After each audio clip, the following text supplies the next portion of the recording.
प्रदोष पढ़े, सोमवार पढ़े, प्रयास करा करो कि आज सोमवार पढ़ रहा है, आज अष्टमी पढ़ रही है, आज प्रदोष पढ़ रहा है। मेरे मन की बात मुझे शंकर भगवान को कहना है।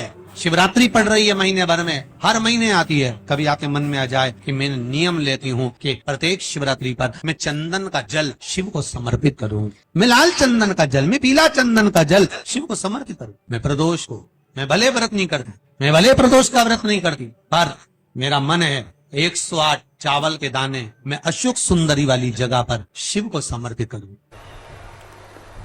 उससे 1000 गुना शिवलिंग में बल की प्राप्ति होती है।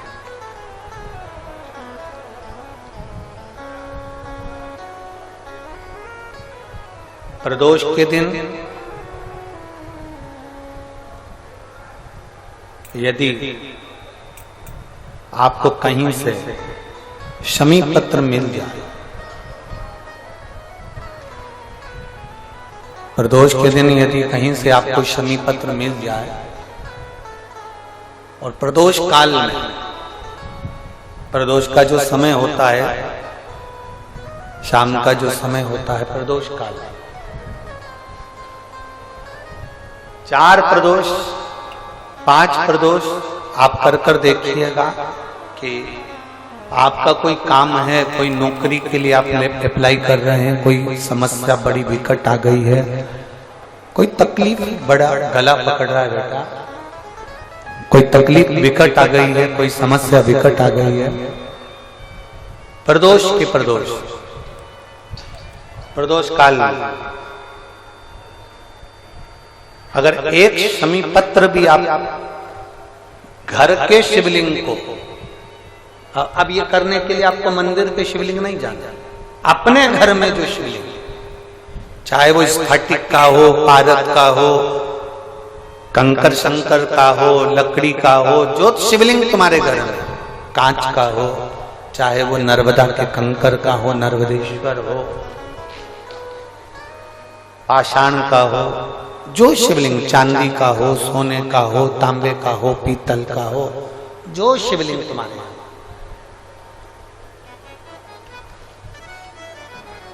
एक शमी पत्र यदि आप भगवान शंकर के शिवलिंग पर समर्पित कर रहे हो और उस शमी पत्र को उठाकर रात्रि को 9:15 की जो एक मुहूर्त होता है, एक समय होता है, जिस समय पर हम अपने मन की बात भगवान शंकर को कहते हैं, पूर्व में भी इसका वर्णन हम कर चुके हैं कथाओं में। उस 9:15 पर वो शमी पत्र को उठाकर एक कागज में, एक कटोरी में उसको रखते हैं। 4 या 5 प्रदोष के उस शमी पत्र को अपने पास में रखिए और जिस कार्य के लिए जा रहे हो उसको जेब में ऊपर के भाग में उसको रखकर लेकर जाइए, आपका वो कार्य सफल होकर ही रहेगा, वो रुक नहीं सकता। शमी पत्र में इतना बल होता है, प्रदोष का जो शमी पत्र होता है वो बड़ा बलवान होता है, बड़ा एक पत्र है।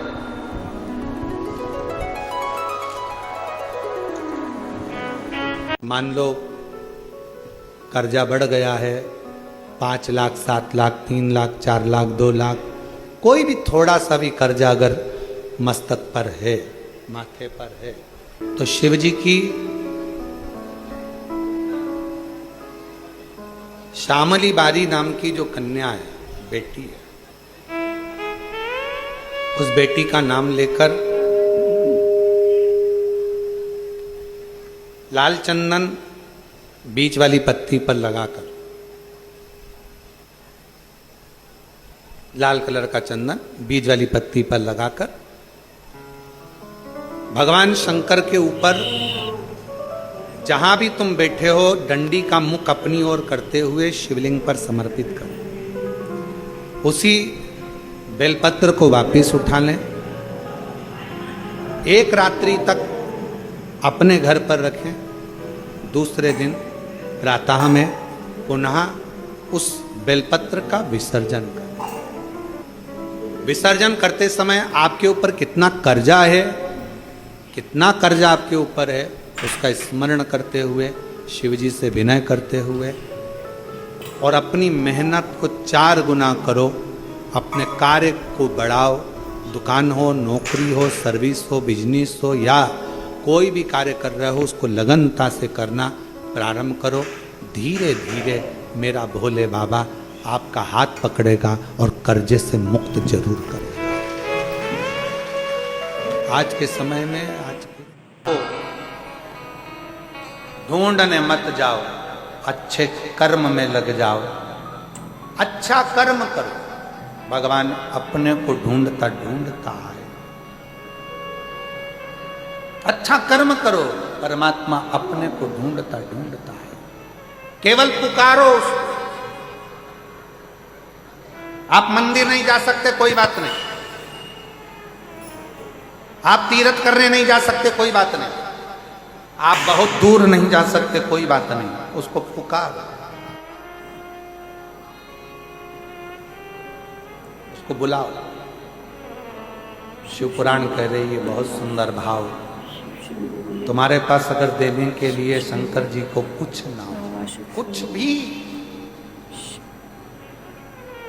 शिव जी को देने के लिए तुम्हारे पास कुछ भी ना हो, कुछ भी नहीं, ना तुम्हारे पास श्रीफल है, ना लड्डू है, ना पेड़ा है, ना केला है, ना जाम है, ना एप्पल है, कुछ भी तुम्हारे पास में नहीं है, प्रसाद भी तुम्हारे पास में नहीं है, कुछ मत दो शंकर भगवान को। खुद शंकर के मंदिर जाना चालू कर दो। शिव तुमको अपना प्रसाद बनाकर अपने आनंद के साथ सुखी करना प्रारंभ कर देगा। सुखी शिव कहती है, गुरुजी हमने सफेद आंकड़े की जड़ बांधी और मान लो संतान हुई, और कई ऐसी हैं जिन्होंने बांधी और तो नहीं हुई है, तो उसके लिए भी ध्यान रखिए।